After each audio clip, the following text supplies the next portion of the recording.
Aprobado na ng Tubataha Management Board ang salvage plan para sa USS Guardian na mag-aapat na linggo lang nakasadsad sa Tubataha Reef. Pero merong ilang kondisyon sa pagpapatupad ng naturang salvage operation. Nakatutok si Bernadette Reyes.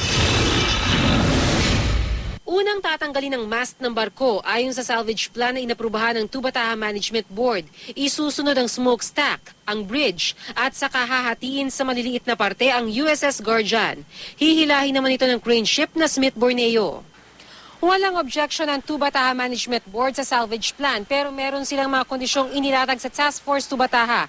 Isa na rin ang pagkakaroon ng initial ecological assessment na gagawin ng Coast Guard at ng kanilang US counterpart para malaman kung gaano nga ba kalaki ang pinsala sa reef.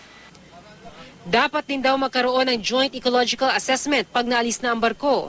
Sa pinakahuling taya ng US Navy, may 4,000 square meters na o sinlawak ng 8 basketball court ang pinsala sa reef. Gusto nilang makita kung madaragdagan pa ito. Kailangan daw na may observer mula sa Tubataha Management Office na nasa area habang isinasagawa ang salvaging operation. Merong ikakabit na containment barriers. No?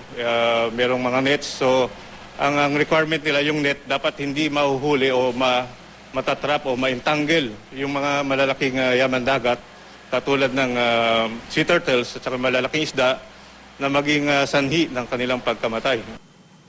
Dahil maganda ang lagay ng panahon ngayon sa Tubataha Reef, nagsimula na raw ang salvors na iangkla ang crane ship sa lalim na 800 at 300 meters.